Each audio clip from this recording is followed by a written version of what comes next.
迎大家回到老 Socie Indigo 频道。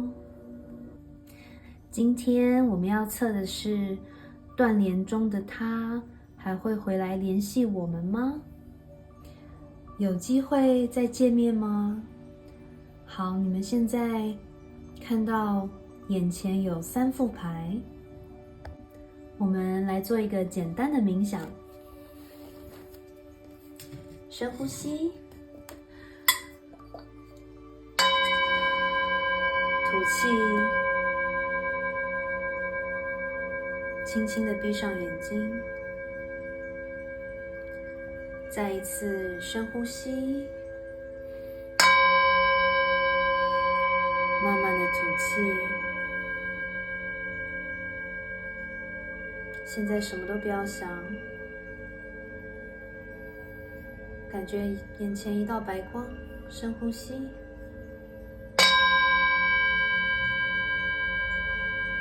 吐气。有的人可能会看到白色的光，有的人可能会感受到金黄色的光，有的人会感受到粉红色的光。闭着眼睛，放松心情，慢慢的你会看到你感受的光是什么颜色。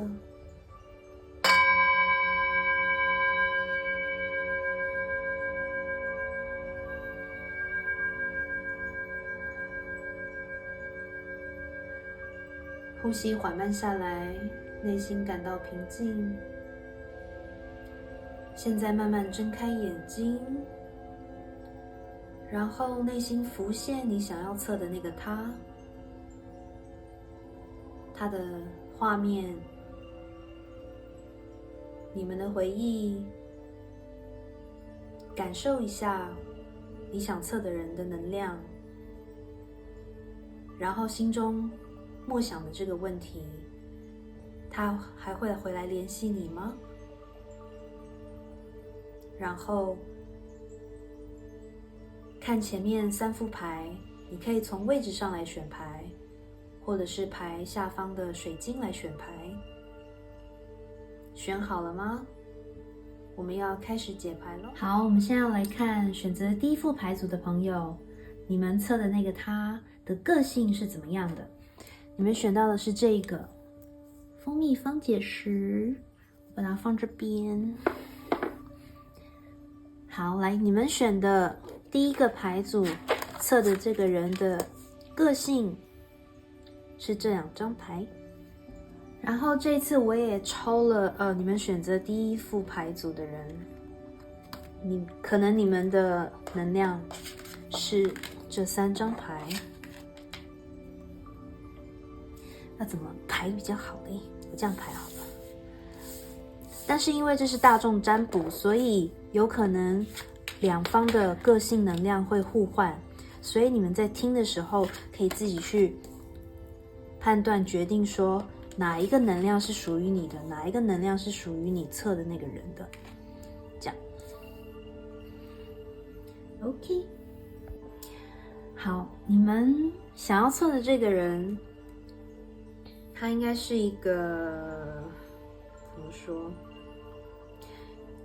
星座能量它有可能是巨蟹座的，因为 The Chariot 战车牌是属于巨蟹座的牌。然后很巧妙的是，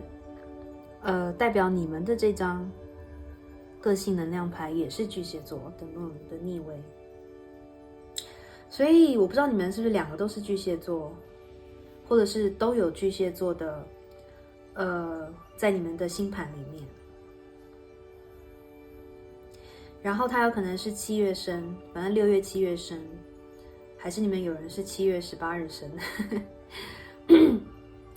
你们想测的人，他是一个非常愿意，怎么说？非常愿意为了他的目标努力前进的人，但是因为巨蟹座的感性，他们偶尔有时会太多的情绪性的思考，所以你们想的这个人，他随时随地无时无刻都很努力的在控制他的情绪，所以他的理智跟情绪，他会花很多的力气在平衡他的理智跟情绪上面。因为如果他只要一不平衡，你可能就会发现他很阴郁啦，或不说话啦的这种情况。但是他们状况好的时候，你会看得到他们那种很有冲劲，然后就是那种认真的人最有魅力的那种感觉。不过他可能有一个个性上比较，要说缺点嘛，就是他的另一方面的个性有可能是一种，他可能努力在这个目标上达到一定的成果之后，他就不太懂得去继续进化跟改变，他不太懂得变通，让他的在努力做的这件事情或关系上更进一步的发展，或者是发展的更好。他不太懂得会去革新，这是他的个性。他可能发展到一定的程度，他觉得好像不错了，他就会停留在那里，停滞不前。那可能久了，他的这个企业，他的这个 project 就会变得 out of date， 就不再吸引了，不再吸引人了。就是他可能个性会造成的一个状况。那他也有可能有点守旧啦，应该可以这样讲。部分的人他们的个性可能他会懂得往前冲，可是有点守旧，有点不太懂得变通。然后可能有一部分的人也有一点点不太懂得感恩的这个态度。好，我们来看一下，那你这边的个性，再说一次，就是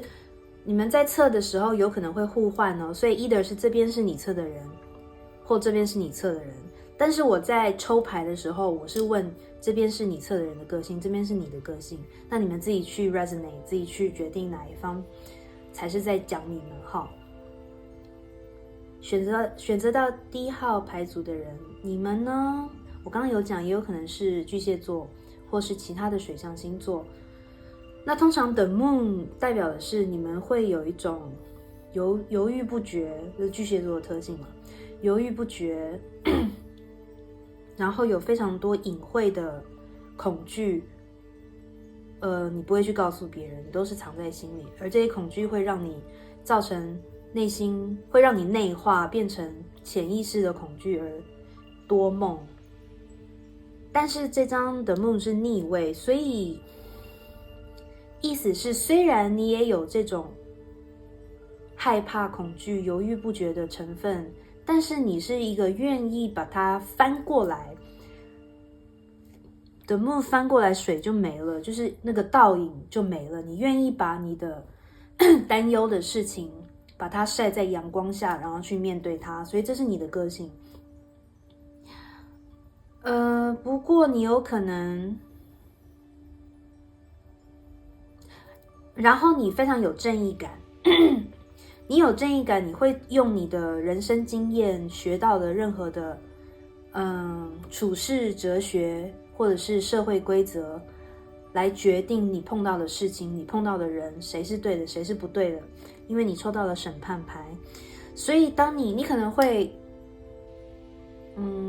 在遇到一些对与错的决定，或者是碰到一些跟人相处上有碰到是非对错的这个 moment 的时候，你会很严正的去指正别人错误的地方，或者是会做一些事情或有一些举动去裁决别人，或裁决你碰到的事情，或甚至是给予他们一个如果再严重一点，可能有的人你会甚至做一些行动给予一些人惩罚，因为你觉得这是他们应得的。如果他们做错事的话，就需要得到裁判跟惩罚。这是你看到这个人他他刚怎么说，惩罚了某一些人，所以他的黑袍上都是血，他拖着血走在雪地里，就是有一种他是最高裁判，然后他决定人的生死的意思。所以你会有这种怎么说，我刚刚说正义感嘛，但是也会让你有一种，你可能会觉得你有一点高于别人，因为你可能有更多的人生经验，或是你懂得更多，所以你觉得你可以去裁定是非对错。但是其实你的一个黑暗面是说，你可能在裁定别人是非对错的时候，你有的时候会太习惯于，你太觉得怎么说，你太沉溺于你 always 是对的这个想法，而反而会造成一些，你会忽略了一些真正公平的细节，而会造成人与人沟通上的一些纷争，因为你可能会变成你忽略了自己做错的地方，而碰到事情不顺畅，或者是有人做错事的时候，你会很快速的倾向于责怪别人。因为我刚刚说你有正义感，所以你觉得你可以裁定别人，但是你抽到了这一张真的很奇妙正义牌的逆位，所以其实你可能没有你想象中的这么有正义感，你的正义感是 one side story。 有的时候我不能说你每一次都是偏颇，但是因为你的过于正义感或过于觉得自己通常都是对的，会导致把你放到一个比较偏袒的思维模式里面，而变得其实你没有那么正义了。你以为自己很有正义，但是其实没有。好啦，我刚刚但是你很愿意面对，你不是那种不愿意面对内心冲突或者是害怕的人，你是愿意面对，所以你是愿意去解决的。 OK， 如果讲到这边，如果觉得有对应到你们的话，就可以继续听下去，如果没有的话，你可以跳出来去选择其他的牌组。如果都没有听到对应的牌，那可能今天因为只有3副牌，所以可能没有对应到你们的选项。好，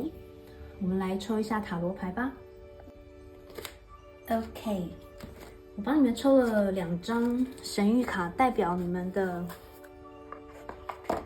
这段关系之间的能量。我觉得，然后这3张塔罗是他目前对你的感觉。我刚刚这2张卡也可能代表这段关系带给你的感受，也可以代表这段关系带给他的感受还有影响。好，你听听看你觉得这是对应到你，还是你觉得有可能是对应到你想的那个人。Enfant， 这张牌代表你们其中一个人，我相信你们2个都是很敏感的人。这张牌代表其中一个人，因为其实他是一个很细腻很敏感，但是为了可能童年的经历或者是一些碰到的事件给他的阴影，让他把自己的内在小孩隐藏起来，因为他觉得内在小孩可能对在这社会上生存没有帮助。而你们的相遇，你们的关系唤醒了他的内在小孩，或者是唤醒了你的内在小孩，让他重新感受到，重新连接到那个小时候的自己。意思就是让他感受到了一种很纯真很纯真很单纯的快乐，让他可以很单纯的享受你们在一起的每一个时光。你让他觉得不用再假装，然后世界感觉看过去每一个 corner 都是美好的，每一个你们吃的食物，你们去的享受的大自然，去公园干嘛，任何的活动都让他感觉到美好，让他可以放松做自己。但是同时因为你们互相可以做自己。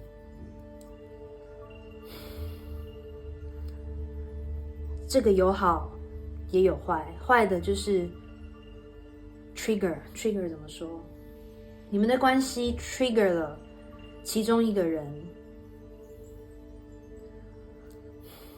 OK， 我在讲说你让他重新接触内在小孩的时候，这是两面性，一面就是他重新连接了纯真那一面的内在小孩，那种可以单纯享受快乐跟幸福的内在小孩，但是同时也揭发了另一面黑暗面的内在小孩，就是他在儿童时代遇到的一些不好的事情状况给他的 trauma。 所以同时你们的关系也触发了他的恐惧，有可能是说，我假设啦，就是其中一个例子，就是很多人因为童年的关系，因为父母的关系，让他们很害怕被抛弃，有这种恐惧症，然后在两性关系里面，他们就会一直 intend to， 就是有这个习惯，会害怕他的另一半不理他，因为他说错话、做错事而不再爱他，所以他们会尽力的去讨好。然后当另一半，通常这种人也很敏感，那就是因为很敏感才会有这种 trauma。那如果另一半做了一些不符合他们期待的事情的时候，他们就会显示出来他的恐惧给你看。那这个恐惧显示出来给你看的恐惧，造成了一些纷争，跟你不能理解说一件小小的事情你为什么反应会这么大，那就是因为你们的关系的美好触发了他担心失去的恐惧。这是我其中一个例子，当然也有很多其他不同的状况，但是就是这个例子让你们去理解说，哦，这张牌很重要，是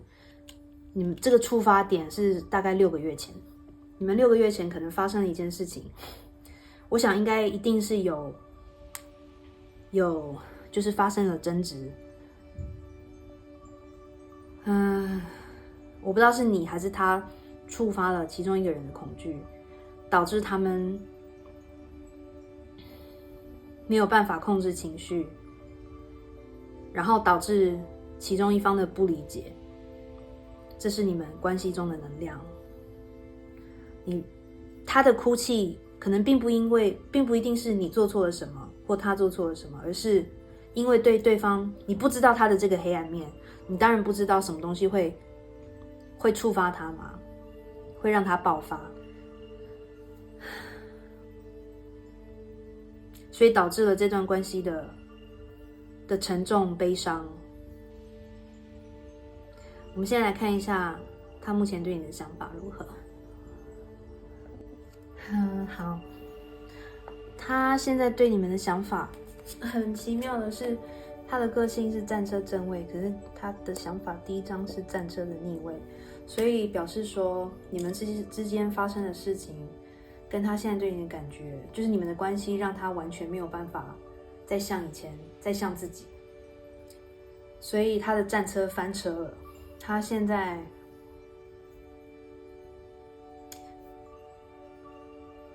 他就是因为你们之间发生的事情跟他对你的感情，让他没有办法清晰思考，所以他也没有办法行动，因为他的已经情绪淹没了理智，那他的车就再也没有办法往前迈进，对你的关系迈进。然后他现在就是淹没在自己的情绪里，不知道怎么办，然后他可能对你的感情是非常强烈，而且比以前更强烈，因为你们的争执，因为你们的分开，让他对你的情感更强烈。那这种更强烈的感觉，更让他不知道该怎么办，该怎么处理。但是他其实对你内心还是一个方面，是他很想要坚持，对这段关系坚持下去。有一个说法是，他想对这段关系坚持下去，可是可能旁边有人不支持他的这个想法，或者是说因为他的迟迟不行动，让他旁边的人对他，就是可能旁边人会说你应该要赶快做处理、做行动什么的，他不听，因为他还在沉浸在自己负面的情绪跟慌张里面，跟不知所措里面，就是两种说法。但是我觉得，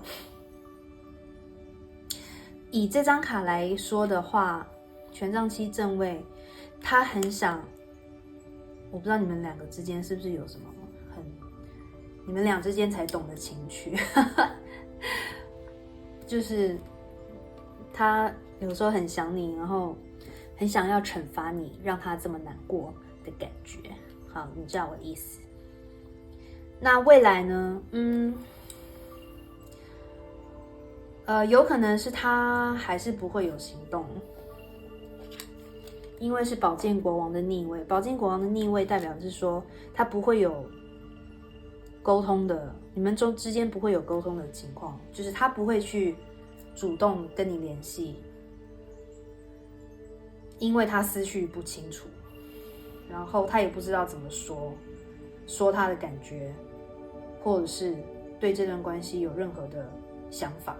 他现在都不知道。然后他可能真的就是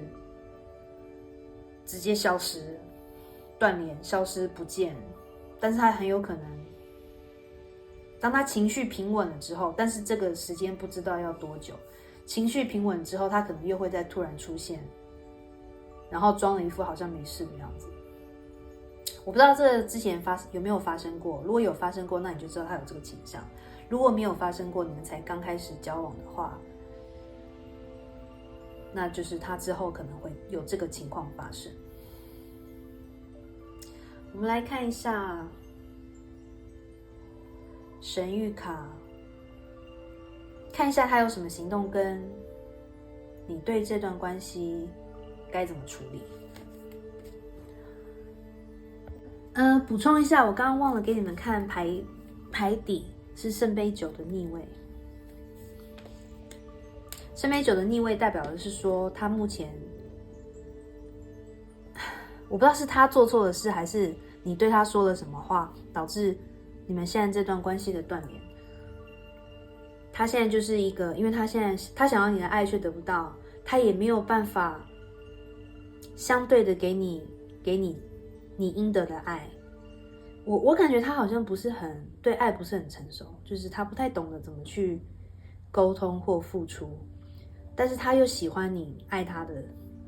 就是你们关系让他感受到那种爱的感觉。所以当这段关系断联，他整个就是彻底大翻车，就是对他的冲击应该算蛮大的。所以他现在是用那种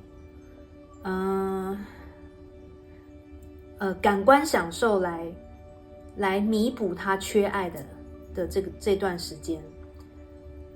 比如说一直吃美食啊，一直吃东西啊，或者是他喜欢喝酒，他可能会有一种甚至到酗酒的情况啊，或者一直出去跟别人 party 啊，唱卡拉 OK 啊，我不知道现在有没有 KTV， 但 anyways 就是他在用这些东西麻痹自己，因为他不知道他对你没有办法做出处理，所以他就一直延宕，然后麻痹，然后用感官麻痹，用食物去满足。我不知道他会不会用跟 dating 其他的女生或者是男生去满足啊，这个我不知道，这你们自己就是某一些部分的人自己去看你们对象的个性是怎样。好，我们现在来抽神谕卡。Okay, I have to say this is really cool. 我抽了两张神谕卡，来自2个不同的deck。这一张是你的对象，他目前对这个关系会有什么行动？这一张是宇宙建议你对这段关系应该有什么行动？这是完全2个不同的神谕卡 deck 怎么翻啊？有人可以 comment 让我知道 deck 怎么翻。OK， 但是真的很神奇。我相信你们这段关系里面，你是属于比较成熟的那个人。所以很妙的是，不同的 deck 抽到你的对象是25号，你是26号，所以你比他更近一阶。OK， 情感，你们的 emotional 这什么智商，情感智商比你的对象稍微再好一点，或者是你看的比他更清楚。OK， 我要讲的是这段时间，这张牌卡可以讲的是说，你的对象他知道 The elephant is in the room， 这个巨大的飞行蛾是你们关系的问题，而他现在他一开始是处于不处理的态度，他有一种装死或者是摆烂的态度，他在观察这段关系会有什么自然的发展，或者是他在等待你这边会有什么样的行动，所以他目前都没有采取任何行动，就是处于一个安静的状态。但是这张牌卡的意思是说，他虽然没有轻举妄动，但是他有用这段时间在思考问题症结点在哪里。他可能会从他以前到现在的所处理过的两性关系里面去可能会看到他的问题在哪里，进而他会知道，会有比较清晰的决定，对于你们俩之间的关系，他应该做什么样的行动跟处理啦，不是处置。然后你这边呢 ，ego positive，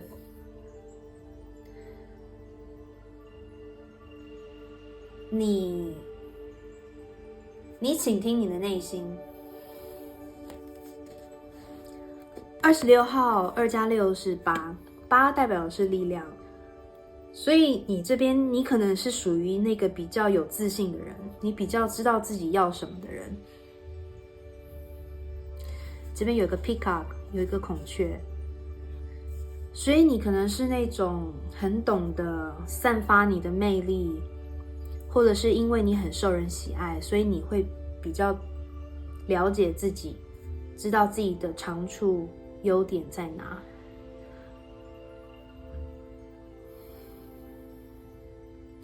所以你倾听你的内心，宇宙是建议你说，如果哪一天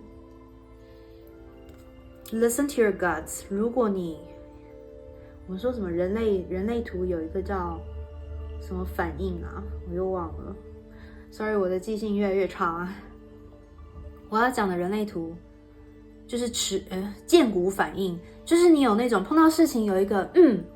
很自然而然潜意识让你有想发出的那个声音，就是代表说你的内心告诉你这件事情就是赶快去做。所以你如果觉得我没有说你一定要，但是如果哪一天你突然觉得说你是不是应该发个信息，你是不是应该给他探个班，你是不是应该做某个事情去连接这段关系，如果你有那个荐骨反应说那你就去做，不然就是你等待你的对象他去消化他自己的问题，他觉得这段关系的问题在哪里之后，你等待他来联系你。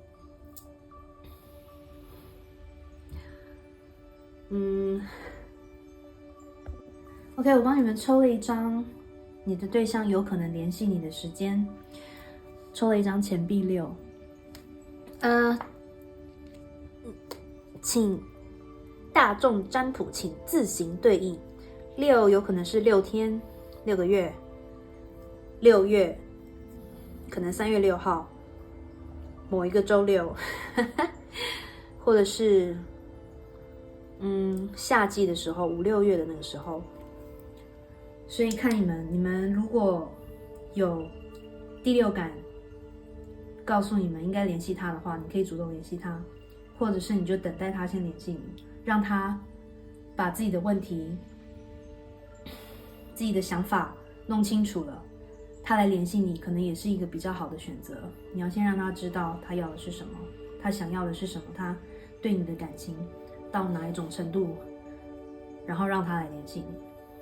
好，那如果喜欢这次的 reading， 请大家按赞，分享给你的朋友，然后订阅我的频道，打开小铃铛，然后可以在留言告诉我们，你们还想要听哪一系列主题的塔罗 reading， 还有分享你的情感故事。那今天就先这样，谢谢大家，拜拜。OK， 我把音乐关小声。我们现在来到抽到第2个牌组的朋友，你们抽到的是这个粉色石英水晶，我把它放这儿。你们心目中想的这个人的个性是这2张，然后也帮你们抽了代表你们的2张个性牌。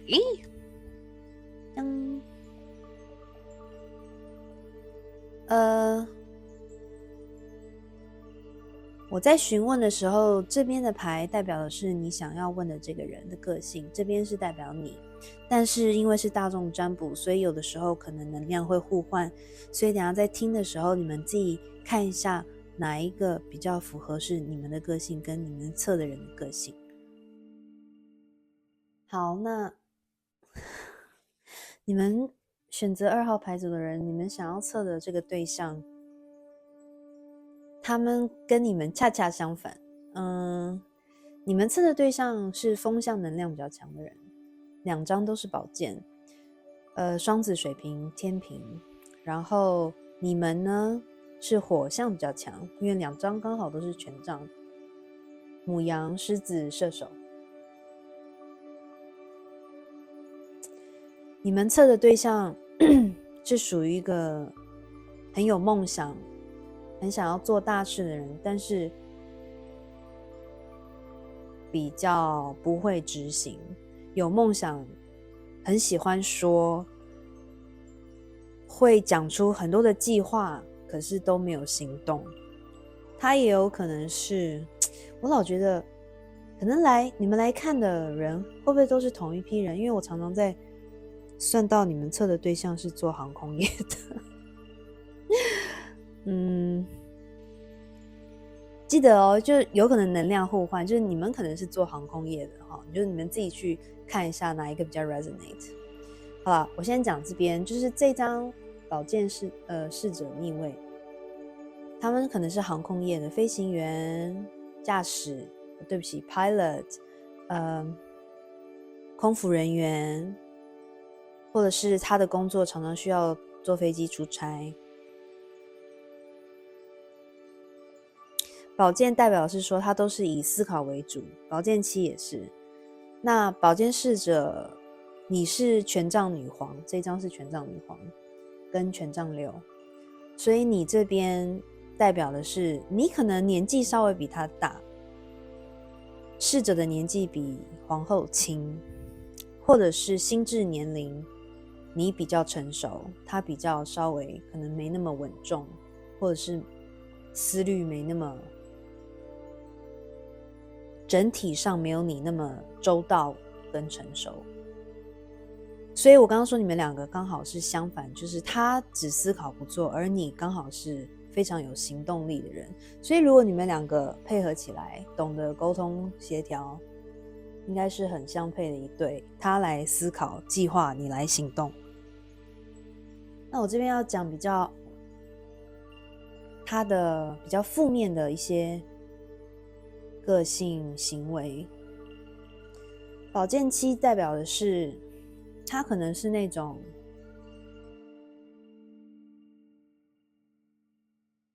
要么是有一些事情不会很直白的跟你说，他会有隐藏，要么是他表现出来是一个样子。我假设有一些人表现出来就是人很好很 nice， 或者是很有魅力，很懂得，很能言善道，很有魅力。红色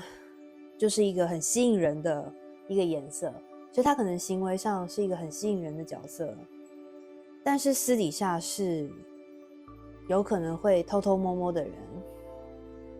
可能会向别人伸出魔爪。对不起，不是这个意思，就是他会用一些暗地里的暗箱作业或 under the table， 会用比较不光明的方式去得到他想要的东西。那或者也可以说他会是那种，因为宝剑侍者逆位也有代表的是他们有一点喜欢 gossip， 就是在因为传达讯息，可是是逆位，所以他们传达的讯息是属于比较那种讲别人闲话啦，或者是 gossip 啦，这种方面的讯息。所以他又有宝剑七的能量，那就是他有可能会在你面前讲一套，可是在背后又有说一套，跟别人说一套，就是有一点没有办法信任啦。嘿，那你呢？你就是一个很正直、很真诚、很有活动、很有活力、很热情的一个人。然后你也有可能是一个公众人物，可能是通常这张卡在现代就是表示说你可能是社交媒体上有一定程度的曝光度，你可能有一定程度的追踪者、追踪数，然后是在大众眼光下或在怎么说聚光灯下的一个人，然后或者是你的事业上蛮成功的，是受人敬重的一个人。那同时你又是权杖皇后，你是一个热心助人，然后不但是有热情，而且是你的直觉蛮强的，你会靠直觉行事的一个人，然后你会勇于接受挑战，所以你的能量跟他完全就是一个相反，有一点那种月亮的明面跟暗面，你是太阳，或者说你是太阳，他是月亮的这种感觉。那我们来看一下塔罗牌怎么说，他现在对你的想法跟你们两个目前关系的能量状态。OK， 我先解说一下帮你们抽的神谕卡，代表你们关系的能量。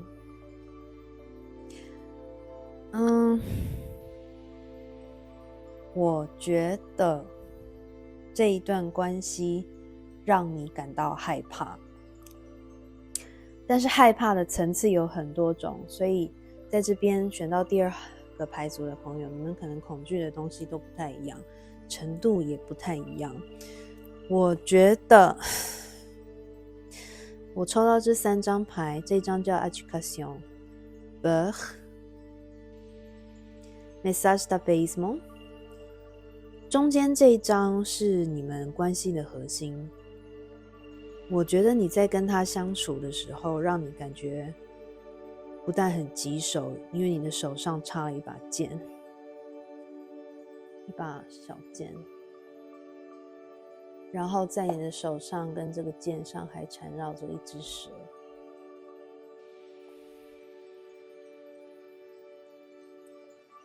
我一直在看恐惧这一张卡，我觉得这段关系让你看这只手上有一个应该是风的符号，风代表的是思虑思考，你应该是有一个很清晰思考的人，而且你是很接灵性的，但是这段关系或者是这个人让你充满了疑惑。他这条蛇有可能代表的是他对你的言语、对你的想法的批判，让你充满了，让你突然怎么说，让你质疑自己，反而对自己的想法没有自信。你是一个知道很多的人，但是这个人或这段关系限制了你的思考的自由，或是让你重新思考，他要让你很多时候会觉得是你想错了吗？这种感觉。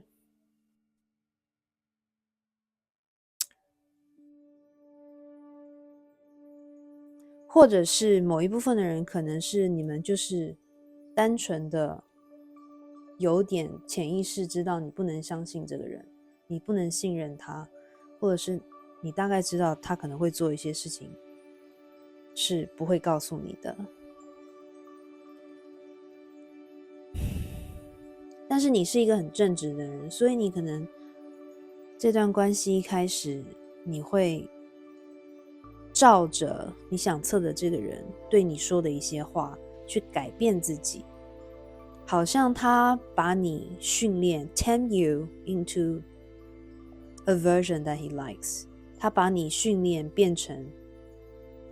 他喜欢的样子，你也愿意被他教育成一个样子，听他讲，以他相信他说的这个 version， 而压抑了你自己的知识、自己的想法，自己觉得应该才是对的事情，这些你都把它压抑下来。但是你已经忍耐太久了，你的灵性指导告诉你，是时候要重新连接你的高我，连接回你的灵感，他们一直在照耀着你，一直在呼唤着你，告诉你说你要更相信你自己。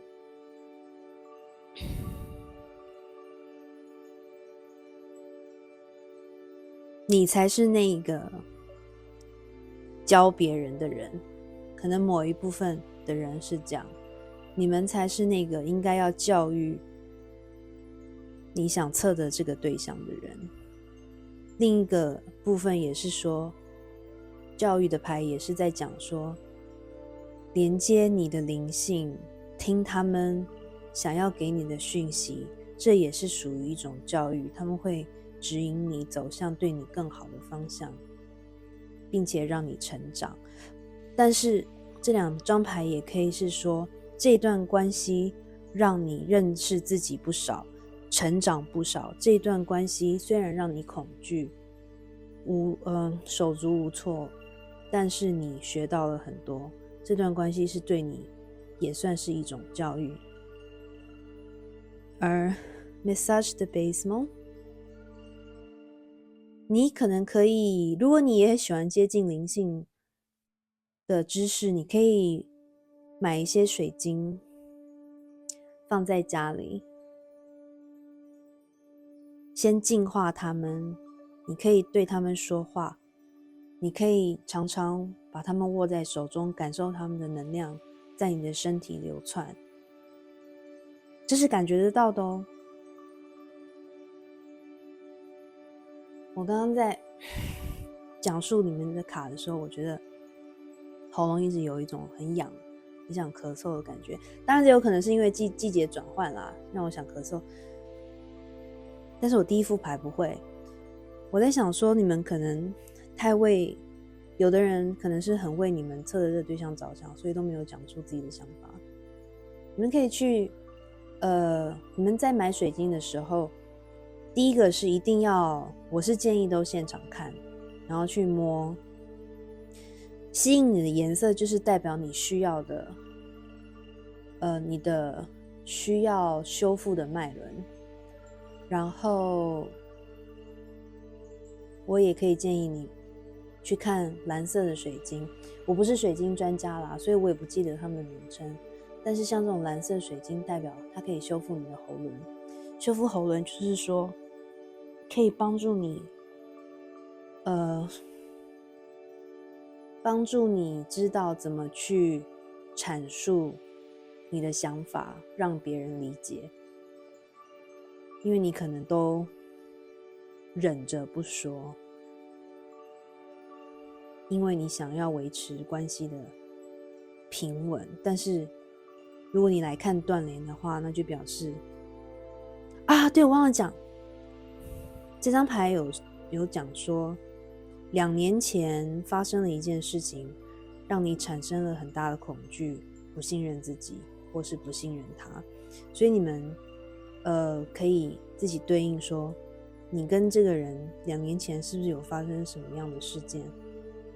让你重新有了认知，让你产生了这种让你害怕的感觉。然后去接触水晶试试看，水晶会让你感到平静，冥想的时候拿着你需要的颜色的水晶真的会有帮助。帮你们抽了塔罗牌，显示你想测的这个人对这段关系对你们的想法。这一张是底牌世界牌逆位，我刚忘了讲说代表你的这个人的个性，钱币侍卫的逆位宝剑侍者的逆位，代表着他是一个不太愿意，因为他还年轻，心智上比你年轻，所以他可能也不是一个很懂得承诺或不愿意承诺的人。那这边这张第一张权杖骑士逆位，一方面可能是代表，为什么我变音？一方面是代表你想的这个人，他觉得这段关系让他没有办法可以到处去玩。如果你知道我说到处去玩的意思，权杖骑士是一个很有活力冲劲的人，骑着他的马到处去寻找刺激，到处去寻找挑战。这边我是觉得一个说法是他是你测的这个人觉得因为认识了你，他就没有办法再去外面追逐其他的花花世界了，外面的花花世界，或者是这个是你，他觉得你因为这段关系而让你有一种绑手绑脚，没有办法像以前那样奔放做自己的感觉。那这一张正义，看到这个女皇骑着，这应该是长颈鹿吧，制服了这只很奇特的龙。这个女皇有可能是你，就是她觉得在这段关系里面，可能她会讲很多 BS， 好，不要讲，因为是 YouTube， 好像不太能爱讲什么就讲什么。但是你是有理的那一方，他觉得他自己知道你才是对的那一方，所以他常常觉得他在如果你们吵架或争论的时候，他其实是理亏的，或者是说他觉得在这段关系里面，你让他有一种不能说咄咄逼人，但是你让他有一种受制的感觉，因为你是正直的人，他没有办法在你面前耍一些花招，然后但是他也很欣赏你的稳定，很欣赏你的独立，很欣赏你的很能自给自足，很懂得享受生活的这种态度。他也很喜欢跟你在一起，在家，可能你家如果你们没有住在一起的话，他可能很喜欢到你家，或者是你很喜欢到他家，但是我觉得应该是你可能把家里布置得很好，很有气氛，很温馨，很舒适。他很喜欢跟你窝在家里享受二人世界的感觉，或者是反之亦然，是你喜欢在他家跟他享受二人世界的感觉，你会让他觉得这个关系其实是有一种舒适稳定感，但是这样还是没有办法 tame 驯服他想向外探索的心。世界牌的逆位，你看这个玻璃球倒过来就破了，代表他想要走出这个玻璃球，他想要去看，他还是想要去看世界。如果他真的是做航空业，或者是因为工作需要常常飞来飞去的话，他有可能觉得这段关系，他不想要被关系锁住，而让他没有办法继续拥有这种探索世界的自由。我们来看一下，抽另外一个神谕卡来看他对这段关系会有什么行动，跟宇宙建议你应该要有什么行动。OK， 帮你们抽了2张神谕卡，这一张是你测的这个人对这段关系会有什么行动，这个是宇宙建议你对这段关系该有什么行动。10跟12，目前为止感觉都是来选牌的人可能比你们想测的人成熟哦，或者是看得比较清楚，对你们之间的关系看得比较清楚。 OK， 我要讲这张10号牌逆位，代表的是说你测的这个人可能会梦醒时分得到一些指引，不知道是来自哪里的指引，有可能是亲朋好友讲的一些话，让他有一些灵感，或是点醒他，或是他看到会有一些 sign， 他的指导灵可能会给他一些 sign， 让他有一种，这张代表是 wake up call， 逆位的话 wake up call 就是让他该有醒来的感觉，会有很多种不同的情况会让他去听到说他应该要做什么处理，该有所行动了。而这边宇宙给你的建议是，你很显然的是一个非常有魅力、有活力，又跟高我连接，又有吸引众人追随的魅力跟才华。不管你的受众人爱戴的点是什么，宇宙告诉你现在是时候收拾行囊，你先离开这一段关系一阵子。我没有说永远，我不知道要多久，但是宇宙叫你现在要做的是很 cliché I know， 但是你有这个特质，你是一个天生的领袖。选择2号牌组的人，你是天生的领袖，不管你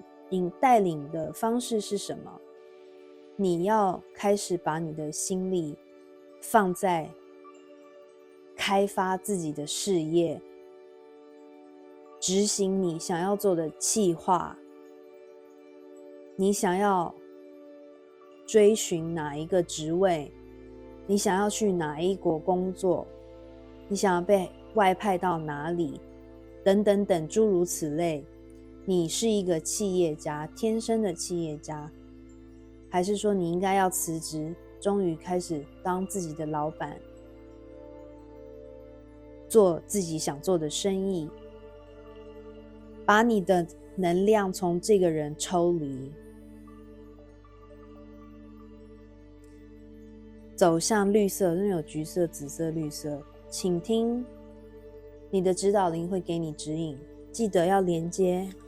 你的高我，倾听他们的声音。紫色是顶轮第三只眼之类的，紫色、蓝色。橘色代表着你的活力，也算是底轮吗？我有点忘记了。走向绿色的心轮，照着你的心意走，你的心想往哪一个事业去，想要怎么去开创你的事业，你就往那边走。这个人就让他自己等那个 wake up call 吧。他的 wake up call 可能有各种的形式，但是那就是他自己的业力，他要去承担。那目前你就是专心在你自己身上 OK。 你们还想要知道他什么时候会联系你吗？我可以抽一张牌看看啦，等一下。帮你们抽到了这张16号的高塔牌，就是很可爱的高塔牌。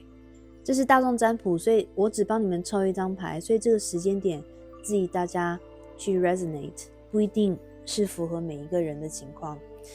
16呢，你可以指16天，它可能会有个高塔的 moment， 而让他们想要联系你。16天、16周，应该不会到16个月了。或者是3月16号，然后也有可能是4小时，某一天的4点。你们这给你们参考。然后那今天为2号牌组朋友的读牌就到这边为止，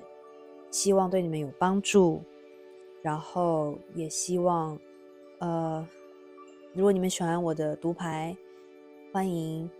在这支影片留言、按赞、分享给你的朋友，然后订阅我的频道，开启小铃铛。那欢迎分享你的故事，或者是告诉我接下来你们想听哪一些主题的读牌。那今天就先这样，谢谢你们的聆听跟时间，我们下次再见咯，拜拜。OK， 好，我们现在来到选择第3副牌组的朋友，这是一个绿水晶，我不知道它的原名是什么。I'm learning， 人在学习水晶中，请掂量。好，你们抽到的2张塔罗代表你们想的人的个性能量，同时也抽了2张代表你们的能量。但是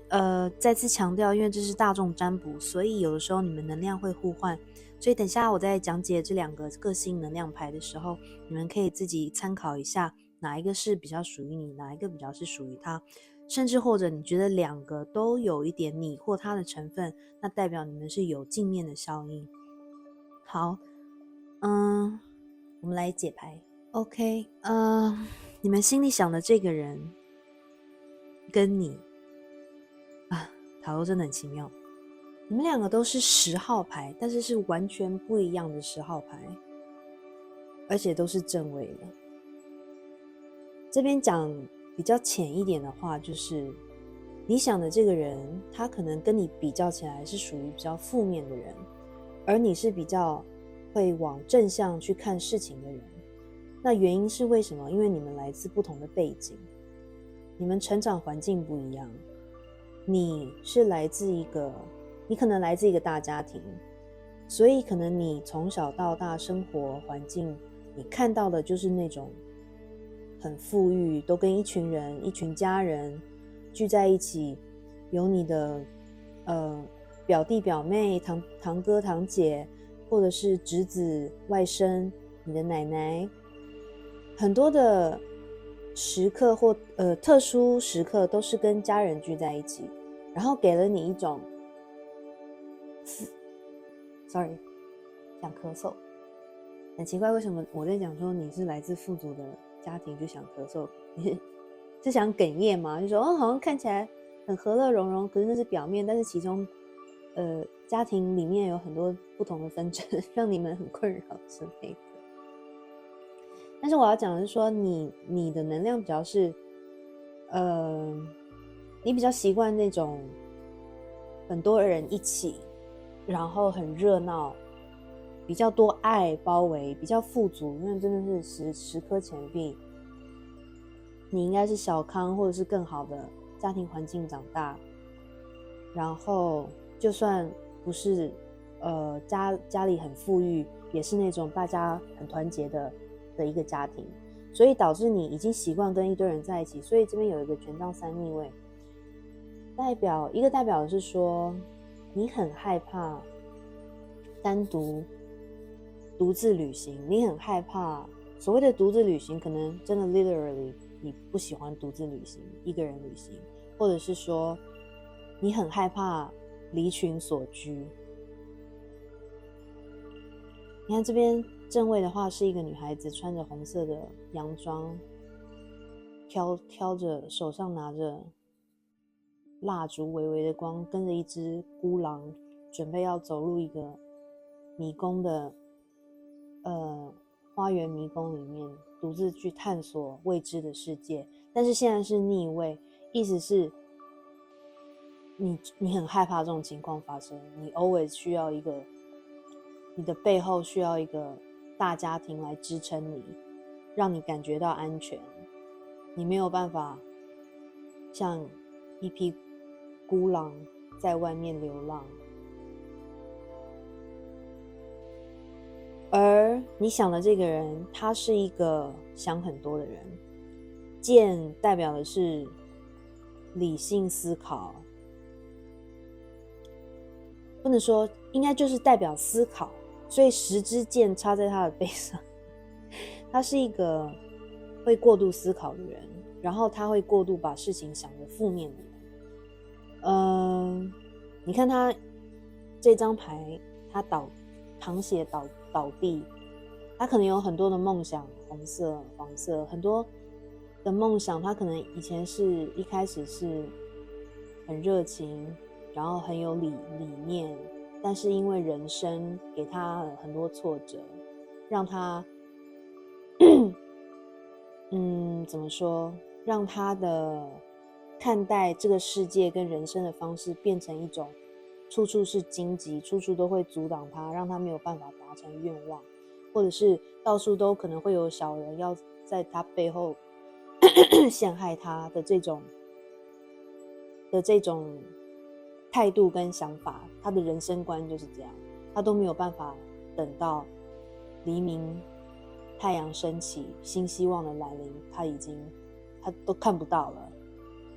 很多事情他都是会先往负面的想，可能他也会有一种因为太多的不好的经验，让他对事情、对人、对不熟悉的事物跟人都会有一种警惕的态度，因为他已经先想到说他们可能会对他不利。所以这张权杖9正位代表的是他的过度思考。我有点想咳嗽，好奇怪哦。你们还好吗？好，我忍下来了。你想的这个人，因为他过度思考，或者是他已经先有一个既定，他会先加诸在他不熟悉的人或事情上一个负面的影响，所以他会为了保护自己为了保护自己而去制造争端，或者是他没有办法很协调的跟别人相处，或者是处理事情。你知道那种感觉吗？就是他不是一个内心很平和跟协调的人，所以他都会用一种比较，有的人是可能比较刻薄的方式，或者是讽刺的方式去反映人跟事。你看这个女生，感觉她就是一个很凶狠的样子，然后刚咬完人，然后那个血还流到地上，顺着衣服流到地上，就是她刚怎么说，刚跟人家吵完架，就一天到晚跟人家吵架，因为她都先把事情看得很负面，就大概是这个意思吧。然后她就是都很要把人家咬死那种感觉，会不会有一种得理不饶人呢？我也不知道，你们自己看看有没有对应到。然后，所以你们两个性格可能会有一点点的不协调，因为你们的人生观跟成长塑造了你们不同的价值观。好，我们现在来抽一下塔罗，看你们的关系的能量跟他对这段关系或你的想法是什么。好，我在抽神谕卡的时候跳出3张。我要讲的是你们这段关系的能量，但是我觉得好像天使、宇宙他们要给你们等一下听听看。我觉得这张是给你的人的讯息，这张是给你的讯息，这张代表的是很奇妙。这张在我最近读牌常常出现，我觉得来看牌的人好像宇宙很想要跟你们连接，可是你们可能听不到，或者是宇宙想要再三的跟你们强调说他会保护你们，他会保护你们这段关系，他会给你们 divine guidance， 不管这段关系怎么走或走到哪，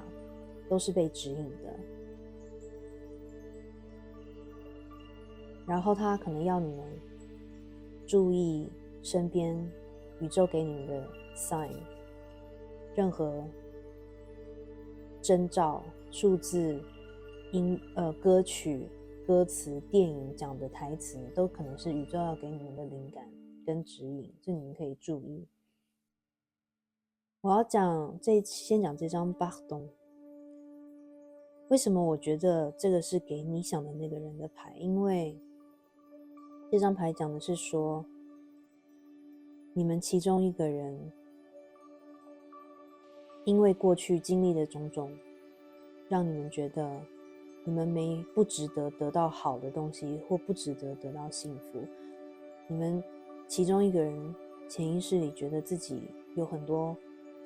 不值得人喜爱的地方，那因为这种潜意识对自己的不赞赏、不赞同，而导致他的显示出来的行动态度变得是非常的有攻击性或负面的，而他其实自己都知道，然后他每次在伤害别人之后，其实都很有罪恶感，有了罪恶感，他却又说不出口道歉，但是其实他对你是很抱歉的，或者是你对他是很抱歉的。你们听听看是哪一个人的能量，但是我觉得应该是你想的这个人，他很想要跟你说，很想要跟你道歉，因为他自己不平衡，因为他自己很多问题，很多需要自行修复的问题，他的内在是受伤的，不平衡的。另外我看到这双手，一只手上是风的符号，一只手上是土的符号，所以有可能代表是你们一个是风象能量比较多，一个是土象能量比较多，或者是你想的这个人他有他的星盘里面有风跟土的配置，或者是你们两个人，一个人月亮在风，一个人月亮在土，你们看看有没有对应到。那这一张如果是给你的话，这张叫做多，你已经很明显了。我觉得宇宙要告诉你说，如果你真的是来自一个大家庭的话，很常有的情况，来自大家庭的人，他们没有独特性，他们会被周遭亲朋好友的言语，或者是你们会去学习你旁边的亲朋好友、亲人啦，而导致你的行为，你对自己的认知是零，你的行为都是复制别人，或者是照着爸妈、照着爷爷奶奶告诉你们的去走，或者是照着可能你会跟兄弟姐妹有一点竞争感而衍生出你的行为模式，但是你好像不在，你一直在用 surviving mode。 因为我相信大家庭虽然和乐融融，很有爱，很团结，但是一定有一种你需要去 fighting 让人家看到你的时候的 moment。 所以其实生存在很多人的，如果成长在很多人的环境，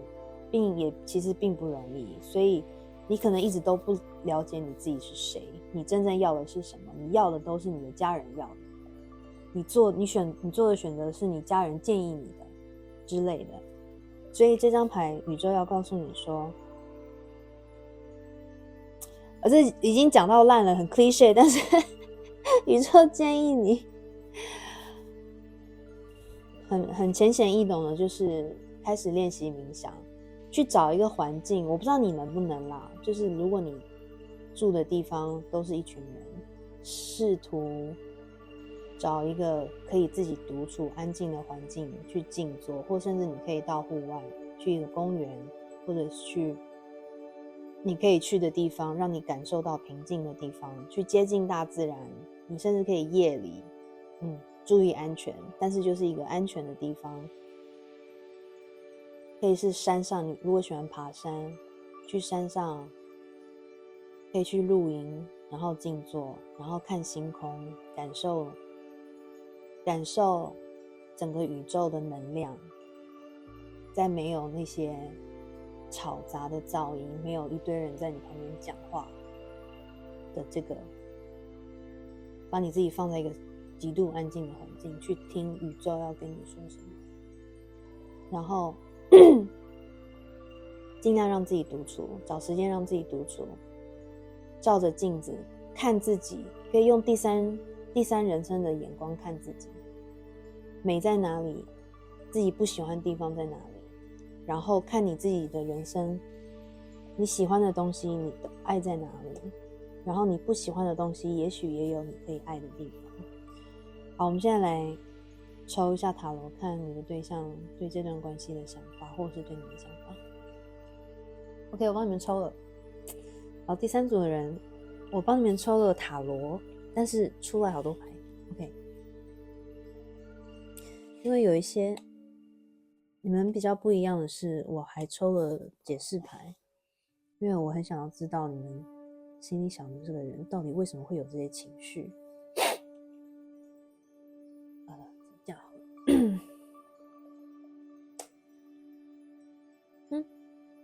看得到吗？Sorry， 再往上一点。喵。好难哦。OK， 看到。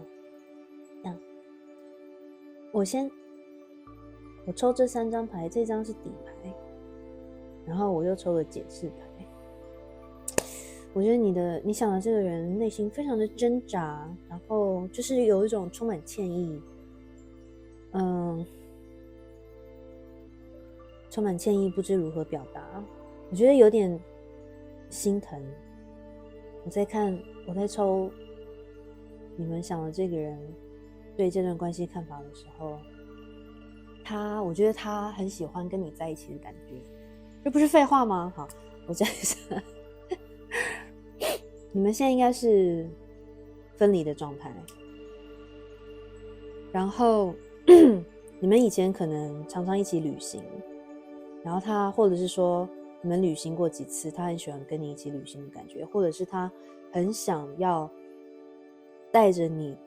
去旅行，让你很安心，就是他可能是那种他很想要策划一切，然后带你去你喜欢去的地方，带你去看世界，然后让你有很安心，在他身边有很安心的感觉，亦或者是说他在你身边有一种很安心的感觉。因为我觉得这张解释牌是力量，他是一个很胆小怕事我不能这样讲啊，就因为我刚刚有解释说他都会害怕别人会对他不利啊什么的，就是都比较往负面的去想嘛。但是这段关系你会给他力量，让他变得比较勇敢，然后愿意去勇于面对他碰到的任何事情，你可能会让他训练他用比较正向的方式去处理事情，然后去跟人家正面的怎么说，你知道，因为如果说常常跟人家冲突啊，其实是胆小的一个潜意识胆小的一个反应。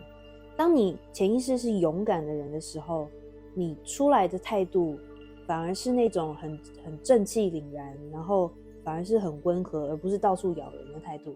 你们知道我的意思齁？所以我觉得你可能给他的正向影响，就是让他会比较用像一个王者一样的态度去面对事情。然后你们又抽到权杖10，我觉得你们关系发生的任何问题都会让他觉得你们的关系讲浅一点就是让他压力很大。但是为什么让他压力很大？因为他觉得都是他的错，他到头来最后都觉得是他造成了你们关系的不协调。然后对，很妙的是解释牌是圣杯10逆位，这张讲的就是他觉得一个是他可能没有办法给你需要的那种圣杯10的情感，那种稳定，然后有受到照顾感觉的情感。因为我刚刚有解释说，你们的个性可能是属于比较价值观可能有一点差别，甚至是南辕北辙，看事情的角度可能有点不一样，所以当你们关系起争执的时候，就会很难沟通，很难同意对方的想法。所以这就是圣杯十逆位的意思，你们的关系不协调，让他觉得他是要负责任的那个人，可是他又没有办法，他已经快承载不动了这样。然后最后一张圣杯五正位，一个意思是你们的现在3D世界是分离的状态，没有互相见到对方，但是你们的5D世界，我们说5D世界就是我们看不见的，在更高我、更高层的灵性的世界里面，你们的高我、你们的灵性是互相连接，然后你们的灵性是互相拥抱的，虽然你们的 physics 身体没有在一起。而且我觉得这张蛮感动，你们当然是很思念对方啊。然后这张我觉得很感动，为什么？因为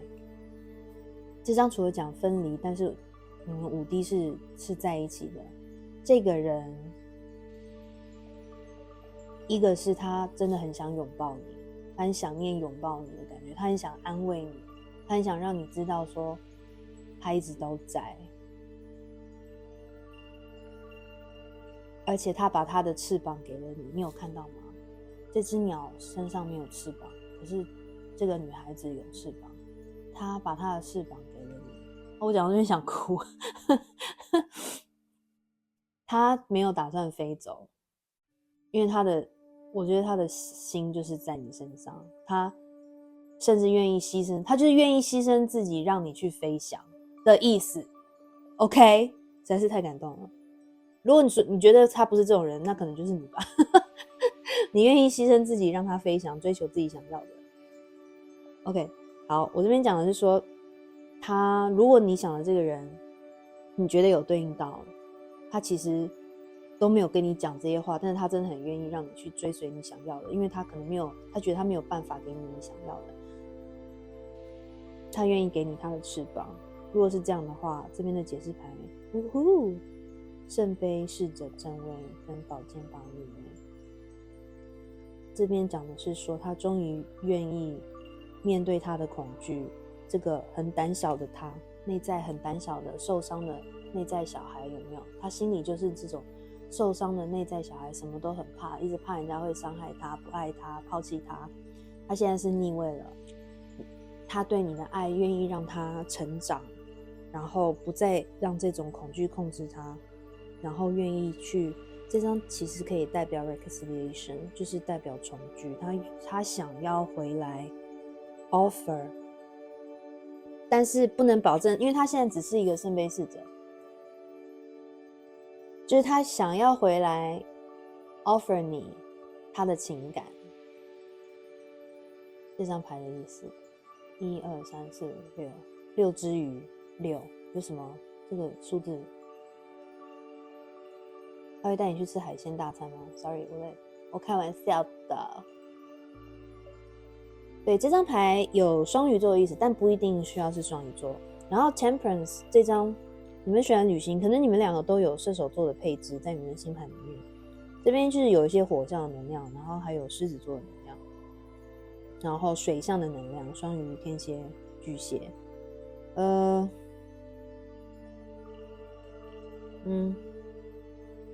OK， 底牌呢？为什么你们会分离齁？因为他觉得他没有办法给你一个稳定的家园。为什么他觉得没有办法给你一个稳定的家园？他觉得你值得一个稳定的家园。他可能看到你成长的环境是什么样子的，可是他可能跟你不一样，他可能是一个比较孤独的人，或者是家庭没有像你那么大，所以他觉得他没有办法给你一个像你成长的那样的环境，让你觉得稳定、安稳、幸福、安全。因为他内心是空虚的，他是缺憾的，他是受过伤的。受过伤的人，他们会没有自信去给一个他觉得是一个很阳光、成长在一个很完整的环境出来的人，他值得的幸福。我觉得这是这张钱币五的意思。当然也有可能讲的是说，他觉得自己财务可能还没有办法达到可以给你一个权杖四，跟你结婚、跟你稳定家庭的感觉，他还没有这个基础可以给你，他觉得自己很不足啦，就是这样，因为